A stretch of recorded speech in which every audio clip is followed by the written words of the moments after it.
film I'm talking about, and the preview you saw, the little clip you saw, The Night Comes For Us, it is a Indonesian film. It stars two of the three actors that you saw. You saw in the trailer. For some of you may not recognize them, but these are two actors from the Raid series, the Raid 1 and the Raid Redemption. Their names are, why I'm holding my phone right now, Iko Yue and Joe Taslim.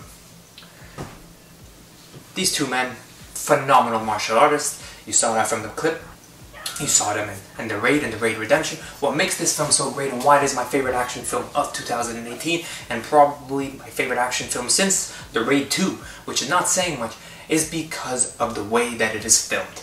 There is no shaky cam, there is no confusion as to what's going on. You can watch, the best example of this would be the Bourne franchise, which made this popular, and I'm not shitting on the Bourne franchise. I thought what they did for what they had as a film and what they had as their source material was the perfect way of going about it. Paul Greengrass had this shaky cam footage where, what do I mean by shaky cam footage? Well, here's an example. Characters in front of you, they're fighting, the character throws a punch, the camera's right here with the punch as it lands to your face, shaking, backing up, and the camera's all inside the action. So the camera's with every single movement that's going on. What makes the Raid franchise and what makes The Night Comes For Us so great is the camera's not in your face. The camera's not in on the action. The camera's on the outside. The camera's on the outside showing you everything that is occurring. Showing you the fight sequence as they are fighting. And why is that so important? And why does that make that so great for action films? It's because you want to believe that the characters that are fighting, that when these two men are fighting against the hundreds of people that are coming after them, when these two men are fighting one another, you want to believe that the choreography and that the movement and that the martial arts skills that they're putting in and that the kicks and the punches and everything that is being thrown, that is happening for real. It's not throw a punch, cut, alright, you throw a punch, cut. No, this is fluid movement. This is punch, for kick, for movement, for dodge, for everything. This is fight choreography at its best. This is what makes John Wick 1 and 2 so great and what will make John Wick 3 even better, because it is a homage to the Asian filmmaking. It is a homage to the Indonesian filmmaking, to the Japanese filmmaking, to the Chinese filmmaking. It is an homage to how action films are done overseas. And you see, they may not get the love, the dramas, the comedies, and all of these films down, but they understand what it takes to make a great action film. The audience wants to believe and wants to see. And what makes The Night Comes For Us so effing amazing is the fact that the camera rolls with you. There is no quick cuts.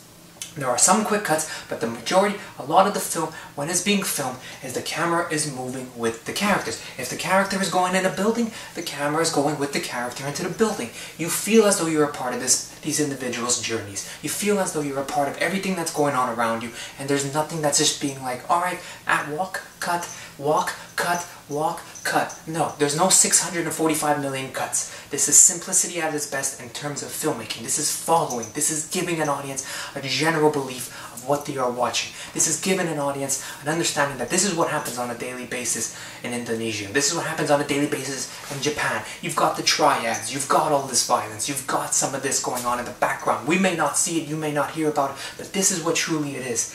They have the martial arts that you're seeing. These people are as skilled as it gets when it comes to being a part of the Triad community. Now, I've hyped up the incredible action in this film. What is this movie truly about? Well, what this movie is about, it is about a man who has infiltrated the Triads.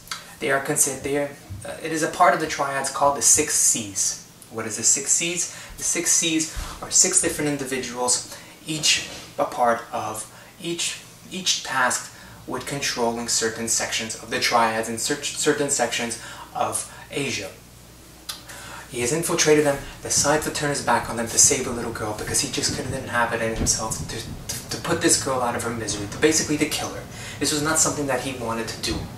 So in doing so, he saved this girl, turning his back on the Triads, now forcing the Triads to have no choice but to go after him and to basically kill him. Because, hell, you killed some of our men. That's a no-no. That's unacceptable. That's just not something that we liked, that they're gonna have. So, basic story once again, turns his back on a gang of hitmen. Hitmen are now off to kill him. Hitmen are like, no, we've had enough. This guy needs to go. This guy infiltrated. We understand who he is. He's been lying to us for years. It's time to put him out of his misery. Now, Iko Yue's character, who plays an individual who is trying to make a name for himself in the six C's, I apologize. He's trying to get in the good graces. This is a guy who was once friends with Joe Taslim's character. They grew up in the same group, they grew up as part of the same company of people. They took different paths. Joe Taslim decided to infiltrate the six C's because he wanted to put an end to this. He wanted to try and make a difference from the inside out. Iko Uwei's character wanted to get in because he wanted the power. He wanted to be the man that people feared.